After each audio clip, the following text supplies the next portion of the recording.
এক বাচ্চার একটি বাগান ছিল। বাগানটি ছিল অনেক বড় এবং বিভিন্ন স্তর বিশিষ্ট।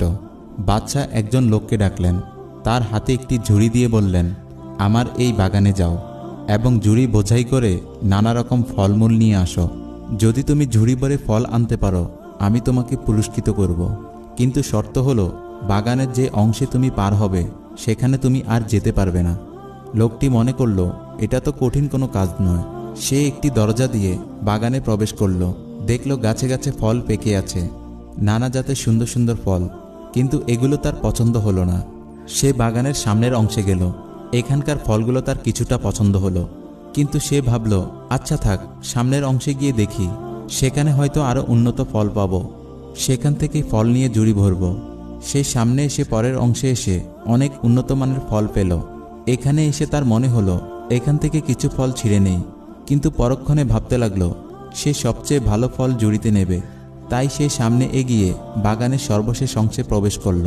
সে এখানে এসে দেখল ফলের কোনো চিহ্নই নেই। অতএব সে আফসোস করতে লাগলো আর বলতে লাগলো, হায়, আমি যদি বাগানে ঢুকেই ফল সংগ্রহ করতাম তাহলে আমার ঝুড়ি এখন খালি থাকতো না। আমি এখন বাচ্চাকে কি করে মুখ দেখাবো।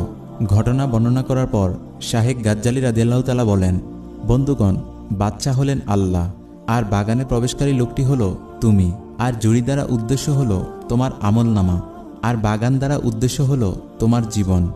বাগানের বিভিন্ন অংশ তোমার জীবনের বিভিন্ন ধাপ, আর তোমাকে নেক কাজের ফল ছিঁড়তে বলা হয়েছে। কিন্তু তুমি প্রতিদিনই ভাবো আগামীকাল থেকে ফল ছেঁড়া আরম্ভ করব। আগামী দিন করতে করতে তোমার জীবনে আর আগামী দিন আসবে না।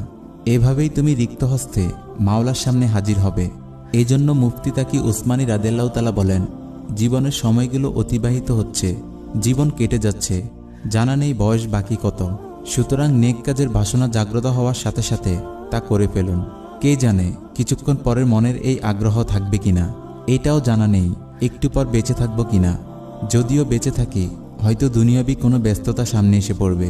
অতএব নেক কাজ যখনই করতে মন চায় তখনই করে নিন, জীবন থেকে ফায়দা লুটে নিন। তাই জীবন নামক আল্লাহর অনুগ্রহে দেয়া বাগানের বিচরণকালে আমলনামার বিশেষ ঝুড়িতে যখনই সুযোগ পাওয়া যায় তখনই নেকি নামক ফল দিয়ে প্রথম থেকেই ভরা শুরু করতে হবে। পরে সময় পাওয়া যাবে কিনা তা জানা নেই। সম্মানিত দর্শক, শিক্ষামূলক এই ঘটনাটি আপনার কাছে কেমন লেগেছে তা আমাদের কমেন্ট করে অবশ্যই জানাবেন। আর ঘটনাটি ভালো লাগলে অবশ্যই একটি লাইক দিয়ে আমাদের অনুপ্রাণিত করবেন। আর পরবর্তীতে এই ধরনের শিক্ষামূলক ঘটনা পেতে আমাদের চ্যানেলটি সাবস্ক্রাইব করে রাখুন। আজ তাহলে এই পর্যন্তই। আপনারা ভালো থাকবেন, সুস্থ থাকবেন। আল্লাহ হাফেজ।